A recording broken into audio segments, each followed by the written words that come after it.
Bharat Myanmar सीमा पर मणिपुर के निकट आज तड़के भूकंप के तेज झटके महसूस किए गए। रिक्टर स्केल पर 6.7 तीव्रता वाले इन झटकों में 7 व्यक्तियों की मौत हो गई और 30 से ज्यादा लोगों के घायल होने की खबर है। ये झटके सुबह 4:35 पर मणिपुर, असम और अरुणाचल प्रदेश में महसूस किए गए। पश्चिम बंगाल, बिहार और झारखंड में भी भूकंप के झटके महसूस किए गए। एनडीआरएफ की 2 टीमें गुवाहाटी से प्रभावित इलाकों के लिए रवाना हो गई हैं। भूकंप का केंद्र मणिपुर की राजधानी इम्फाल से 17 किलोमीटर म्यांमार बॉर्डर पर बताया गया है।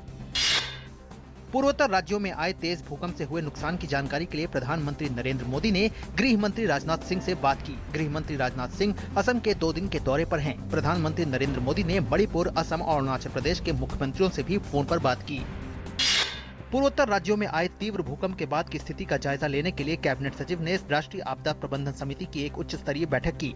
बैठक के दौरान भूकंप के बाद की स्थिति पर इस बैठक के दौरान विचार विमर्श किया गया।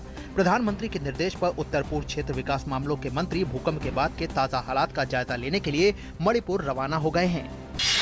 पठानकोट एयरबेस पर आतंकी हमले में शहीद हुए गरुड़ कमांडो गुरुसेवक का पार्थिव शरीर उनके गृह नगर गरनाला लाया गया। उनके पार्थिव शरीर के दर्शन करने आए हजारों की संख्या में लोगों ने शहीद जवान को अंतिम सलामी दी। शहीद गुरुसेवक सिंह का अंबाला में पूरे राजकीय सम्मान के साथ अंतिम संस्कार किया गया।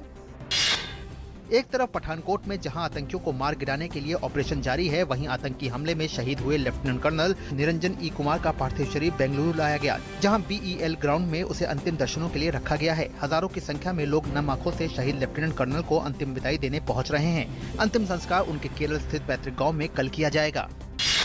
दिल्ली में प्रदूषण को कम करने के लिए लागू किए गए ऑड इवन फॉर्मूले की असली परीक्षा। नए साल की छुट्टियों और सप्ताह अंत के बाद आज है पहला वर्किंग मंडे। दिल्ली सरकार ने किए हैं अतिरिक्त इंतजाम।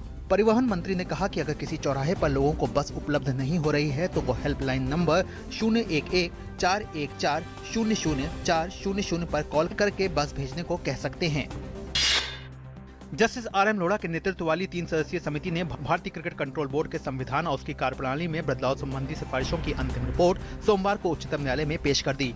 इस रिपोर्ट में लोढ़ा पैनल ने कहा है कि कोई भी बीसीसीआई पदाधिकारी लगातार 2 से अधिक कार्यकाल तक अपने पद पर नहीं रह सकता। साथ ही बीसीसीआई का कोई भी पदाधिकारी मंत्री या सरकारी नौकर नहीं हो सकता। हालांकि समिति ने IPL के पूर्व CEO सुंदर रमन को क्लीन चिट दी। अफगानिस्तान में काबुल हवाई अड्डे के पास आत्मघाती हमले की खबरें आ रही हैं। भारत तिब्बत सीमा बल के जवानों ने मोर्चा संभाल रखा है और भारतीय वाणिज्यिक दूतावास में सभी भारतीय सुरक्षित हैं। राष्ट्रपति प्रणब मुखर्जी ने नए मुख्य सूचना आयुक्त राधाकृष्ण माथुर को पद और गोपनीयता की शपथ दिलाई। इस मौके पर उपराष्ट्रपति हामिद अंसारी और प्रधानमंत्री नरेंद्र मोदी भी मौजूद थे। प्रधानमंत्री नरेंद्र मोदी के नेतृत्व वाली चयन समिति ने 16 दिसंबर को पूर्व रक्षा सचिव RK माथुर का चयन नए CIC के लिए किया था। पूरा कैडर के सेवानिवृत्त IAS अधिकारी 62 वर्षीय माथुर को 28 मई 2013 को 2 वर्ष के लिए रक्षा सचिव बनाया गया था। CIC के तौर पर उनका कार्यकाल 3 वर्षों का होगा। भारतीय कम्युनिस्ट पार्टी के पूर्व महासचिव AV वर्धन को पार्टी मुख्यालय में उपराष्ट्रपति हामिद अंसारी, संचार मंत्री रविशंकर प्रसाद, CPI पार्टी नेता समेत कई लोगों ने श्रद्धांजलि दी। केंद्रीय दूरसंचार मंत्री रविशंकर प्रसाद ने AV वर्धन के निधन को राजनीति के लिए अपूरणीय क्षति बताया। सऊदी अरब में शिया धर्मगुरु को सजाए मौत दिए जाने के बाद दोनों देशों के बीच संबंधों में तनाव आ गया है। सऊदी अरब ने ईरान से अपने कूटनीतिक संबंध तोड़ लिए हैं। सभी ईरानी राजनयिकों को देश छोड़ने के लिए 48 घंटे का वक्त दिया गया है। ईरान के शीर्ष धार्मिक नेता आयतुल्ला अली खमेनेई ने धर्मगुरु शेख निम्र को सजा देने पर तीखी प्रतिक्रिया जताई है। इराक के तिक्रित शहर के पास एक सैन्य शिविर पर हुए आत्मघाती हमले में 12 लोग मारे गए हैं। इसके अलावा 20 लोग जख्मी भी हुए हैं। मारे जाने वालों में ज्यादातर पुलिस फोर्स के नए रिक्रूट थे। खबर है कि इस्लामिक स्टेट के 5 आत्मघाती हमलावरों ने शिविर के पश्चिमी दरवाजे पर बमों से हमला किया। रमादी शहर पर इराकी सेना का कब्जा होने के बाद इस्लामिक स्टेट ने हमले तेज कर दिए हैं। जहां इराकी सेना का शिविर है, वहां पहले अमेरिकी सेना का कैंप स्पेचर हुआ करता था। कलाकार हेमा उपाध्याय और वकील हर्ष भामवानी की हत्या के मामले में अदालत ने हेमा के पति चित्तन उपाध्याय को 11 जनवरी तक न्यायिक हिरासत में भेजा है। गौरतलब है कि मुंबई में जानी मानी पेंटर और इंस्टॉलेशन कलाकार हेमा उपाध्याय और उनके वकील हर्ष भामवानी कुछ दिन पहले मृत पाए गए थे। दोनों के शव मुंबई के उपनगरीय इलाके कांदीवली के एक नाले से 11 दिसंबर को मिले थे। एक दिन बाद शवों की पहचान हो गई थी।